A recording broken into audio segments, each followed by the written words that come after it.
McCART, IFL TV, proudly sponsored by Everlast. I'm here with my good pal, Kieran Farrell. Kieran, first and foremost, before we start this, happy birthday, my man. Happy birthday. I'm getting up there now. I'm 31 years old now. You're nowhere near me yet, so you're still a baby to me, compared to me anyway. But I hope you had a great day, mate. I was going to ask you how old you are then, but we don't need to say that, do we? No. I'm old as sin, so don't worry about that. Yeah. Right, yeah. You had a show out in Spain, Barcelona, I believe, this past weekend, and you basically texted me and said what a show it was in terms of the fights, and everybody wanted it was a proper. If you're a boxing fan and this was the show to be at, now I'm just going to give you the floor and explain to me why you texted me and said that was one of the top shows to be at. Well, it's mad. I had the Conor Lynch fight, and I mean, Conor Lynch is unbeaten in 6 fights. We actually offered the Joe Laws fight to Matchroom. They didn't want the fight. Conor Lynch is a very good fight. We had 80 amateur fights. He's beat likes of Bradley Ree in the amateurs. He's a very good fighter, mate, and he was in a big drama show, mate. It was a big drama show. It was a step up in his first 6 rounder. Fought a guy with a winning record, Ivan Gallardo. It was a gladiator, a warrior, and Conor Lynch put it on him early. First round went straight out there, put it on him, and he ended up getting dropped. The kid hit him with an overhand right. He didn't see it, dropped him. He went down. He got back up. He got involved in the war. He dropped Gallardo. The referee didn't count it, but it was genuine knockdown. And then it was like Gallardo were trying to walk Conor down all the way through the fight, and Conor's superior skills. He was outboxing him every round, in my opinion. But the only thing was because he was on the back foot, I thought they might be scoring it to Gallardo. The reason being is because Jerome Warburton fought the fight before Conor, and he was like held to a draw, a controversial draw. I had him winning 5 rounds to 1. Hit and don't get hit. That's the name of the sweet. That's the name of the game we're in. The sweet science. Hit and don't get hit, and that's what Jerome did, and he got held to a draw. So I thought they're scoring for the aggressor, and Conor Lynch was not the aggressor. He was on the back foot, boxing, using them very superior skills he had. But then I just thought if they're going to score it the way Jerome's got scored, they're going to give it to Gallardo anyway. As it was, 5th round, Conor puts it in, starts smashing Gallardo. Referee's looking to jump in to wave it off, and he held on, and then Conor just got back to his boxing that last round, mate, and he what's it called, mate? He got the win on points, unanimous decision, buzzing, mate. There was that. We had, like I say, we had a controversial draw with Jerome Warburton and Jeffrey Rosales, who steps up. Again, he steps up in 6 rounds against a kid with an half record, won 12, lost 12. Good, decent operator. They've not gone over and took easy fights. Sean Jackson went over there, a very tall, skinny lad, and he was probably 2 punches away from getting a knockout himself. And the show had everything. We even had amateurs fight. I had 2 of my amateurs fight. That was Rihanna DeForo. If you might have seen her on social media, she's pretty active on social media. Yeah, Rihanna DeForo. I'm saying it now, mate. I'm still gonna say it. Rihanna DeForo and Emily Whitworth, 2 future world champions, mate. They've got the right attitude. They're so dedicated. Like, you wouldn't believe that Rihanna's 13 years old.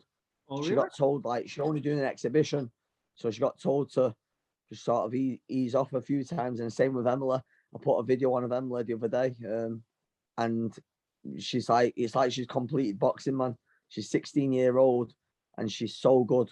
And Rihanna, the same again. These 2 girls are going to go very far. I think they're going to go Olympics, and I think they can win world titles.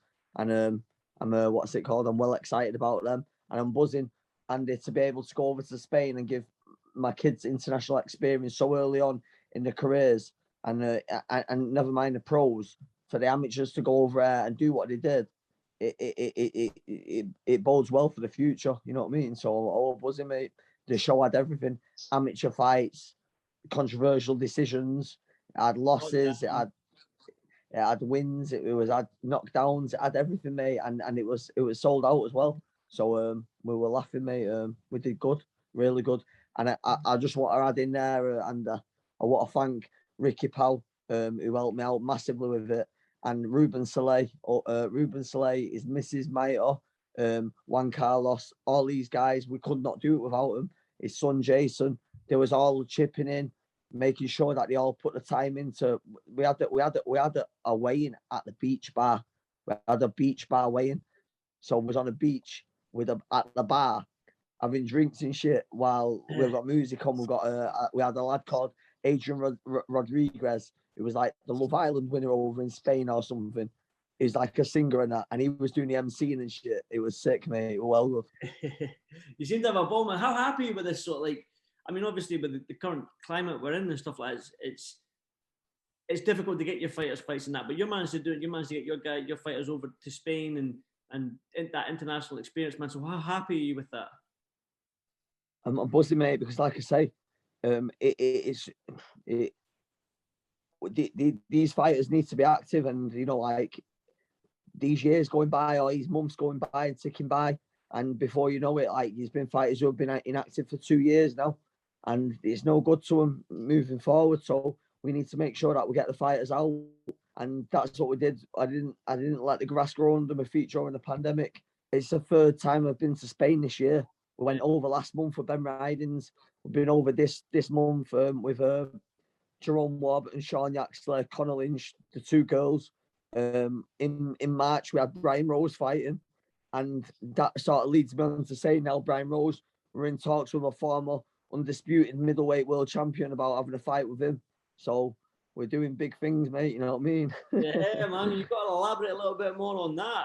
Former middleweight. Yeah, mate. Look, more things will come to light over the next couple of weeks, but I might be flying out soon to have a meeting with him, to shake hands with him, and hopefully do business with him. You know, yeah. All I'm gonna say is a former undisputed middleweight world champion. He had a couple of knockouts of the year, so you'll have to have a guess, Ander. I'll go box Rick when I get off here and have a wee look to see what's going on. Yeah, Joe. Yeah. Well, it was a very good fighter from like, it was more like the 2010 to 2014 sort of my era of watching boxing when I was fighting myself. He was the king of the middleweight division, mate. So yeah, we're gonna have a meeting with him. You want box Rick in a while? Yeah, I'm on box Rick now, having a wee deep, mate. I'm coming up, you look, see what's going on. Yeah, so I mean, like, you're flying at the moment, Kieran, in terms of you've not let anything get you down, man. You've just hit the ground running. You've got your stable of fighters. You've got some quality young fighters in your stable, and you're taking them to Spain. You're doing everything you can for Brian Rose. I mean, you did have a fight with him in Vegas. Obviously, that fell through. People know about that. Yeah. But, I mean, for you, although it's difficult times, but you've managed to sort of like be comfortable in chaos sort of thing, haven't you? Yeah. Well, I just thought, like I said, and you don't want to let the grass grow under your feet. It's sort of like, obviously we had Jerome Warbert fighting in June as well. Obviously with the last weekend you got a draw, you got helped to a draw. That brings me nicest to say that he's going to be boxing in August. We're going to do our first UK show back in August the 20th in Manchester, and Jerome's going to have a rematch with a kid who he drew with over in Spain. So there's a good fight there. There's a few more top fighters we're going to be added, and we're going to release them over the next few weeks, and that the poster's going to go out soon over the next week or so with all the details on. But yeah, we've got our first UK show back in Manchester, August the 20th, mate, and the Spain thing worked just a one-hit wonder. Yeah. We've been, like I said, we've been there 3 times this year. That's the little logo there, Vicious Promotion Spain, in association with Ricky Powell and Ruben Soleil. And look, we've got shows, we've got fighters over there. We've been contacted by Sebastian Perez was over. We've had a meeting with him. We're going to do business with Sebastian. We're going to work with Sebastian. He actually has a win over that Iona Baluta, who just give Michael Conlon a very hard fight. Yeah. So he holds a win over him, and he's only a bantamweight as well. So he in the future, and he's only 25-year-old. He's been a European champion. So with us looking after him, who knows? He could be the next big Spanish world champion. You know what I mean? So we had a couple of meetings over there. Good fighters, good mature fighters who have got their feet right in, and they're ready to be let off the leash. Really, you know what I mean? But they don't get the opportunities over in Spain as much as we do over here. So obviously, with the contacts I have myself, like Matchroom Sports and Frank Warren and MTK and all the big promoters. Channel 5, sky's the limit for them as well now. So we can keep them busy on the shows over in Spain, over here in Manchester, and we've got a winning system. And hopefully, like I say, I'm only young, but we've got sky's the limit, mate. You know what I mean? We just keep pushing ourselves all the time and seeing where we can take it. In terms of your first UK show in Manchester on August 20th, how was that looking in terms of the fans and get allowed in and stuff like that? Yeah, mate. As long as as far as I'm concerned, as far as I know, that the British Boxing Board of Control they've not changed anything regarding their situation, but the government are allowing venues to have up to 1,000 people in. So that's what we're looking at doing, getting 1,000 people in seats. And like I say, it's August. We've got it planned for August. I think we've probably done the timing right, really, where we've not rushed it. We've not tried doing it too early. Like I know a few promoters have had to put their shows back because of recent announcements and stuff like that. I'm hoping that there is no more recent announcements. Like we just crack on now, and it seems that we seem to be on the back end of COVID now. Even with regards to getting into the country, getting out of the country, it's become a lot easier since it was in March and even May. So you can fly over to Spain now without actually having a COVID test. I think that's changed from the 1st of July. We need a COVID test again. Oh, has it changed again, mate? Yeah. I was looking to take the family over. So, oh, no way, that's bad. What is it? A PCR test as well? PCR test, yeah. Fucking hell, mate. You know what? I can't even go on there and start saying that now. It's like it's a joke. It's like a con job, man, isn't it? You know what I mean? Like everything seems to be money all the time. You know what I mean? Like you're over there and you're like, all right, you got 2 weeks stay in this hotel now. It's going to cost you $2,000. It's daft, mate. It's so silly. But I didn't know about that. I didn't even know about that. I think that was just announced today, mate, to be honest. I think it was just announced today. Was it? No, I can't keep up with it all, to be honest, mate. I can't keep up with it all. It's changing all the time, isn't it? It's just, it's crazy. It's crazy times, man. But hopefully, like you said there, the back end of it all. So, but yeah. I won't hold yeah, and kind of just fit in there, Andy, that I wouldn't be able to do all of it without help from the sponsors again, like I say. Oxasia Homes, Mawson Group, Dave SRM, Dave and Mike at SRM Utilities. We had Skycards.eu, Danny and Tom. They helped us out massively with the show over in Spain, and there's been loads more in the past as well, like Sunlight Tanning in Haywood, stuff like that. So can't thank them all enough. Sedgley Flooring, a lot of them, I just know what I say. Big thanks to everyone who has helped out, even getting Ben Ridings out in May. It is paramount to their careers to make sure that they're out, and that's what we've been doing. And we couldn't do it. Obviously, they do it with me, but we're working hard to get the sponsors, making sure that we can get these fighters out. And a big shout out to Lee Wilson as well for getting Conor Lynch a full-time sponsorship, so he can concentrate on his career fully now, where he gets paid like basically a weekly wage now, so he can fight and just concentrate on his boxing, which is going to take him from one level to another. You know what I mean? So we big shout out to them. Well said, mate. Well said. But are you co-promoting this stuff in Spain? Is this co-promotion with yourself and the folks out in Spain? Yeah, co-promoting. So basically, it's not just like I've just put in a kid on a card though, and we're not doing it like that. We're both putting our money up. You know what I mean? So we both put our money up, and we've got a good team. Me, Ricky Powell, Ruben Soleil, Juan Carlos, and we taught like Ricky can translate from British to Spanish from her. So he's like a massive player in our team. And without Ricky, we couldn't do it. And he's a top guy. And we get on. We've got on so much before we went out there. We get on so much even more now. You know, sky's the limit, mate. We're doing loads of things, mate. Like we're doing like obviously he's an ambassador with the WBC and stuff like that. So we're gonna try and get like obviously I train a lot of kids in wheelchairs and stuff like that. You might see a lot of it under. Yeah. And we're gonna do like we're gonna try and get a couple of the WBC do like WBC cares and stuff like that. So like we're gonna see if we can get them a little medal, do something with them for the next show and stuff like that. Because like I say, this is not just about boxing. This is about life. This is about what we can do to be positive and keep pushing forward. And the stuff we're doing in the gym and out the gym, it's mad, mate. You know what I mean? It's like sometimes I think to myself, Andy, like I think I'm some man for one man. You know what I mean? Well, that's a good way to look at it, mate. But listen, you're doing your thing, man. You're smashing it, and it's good to see, man. But like I say, the next one you said is Manchester in August. So fingers crossed, everything runs smoothly. There's no any more announcements on this, that, the next thing, which may cause you disruption in getting that show over the line. So,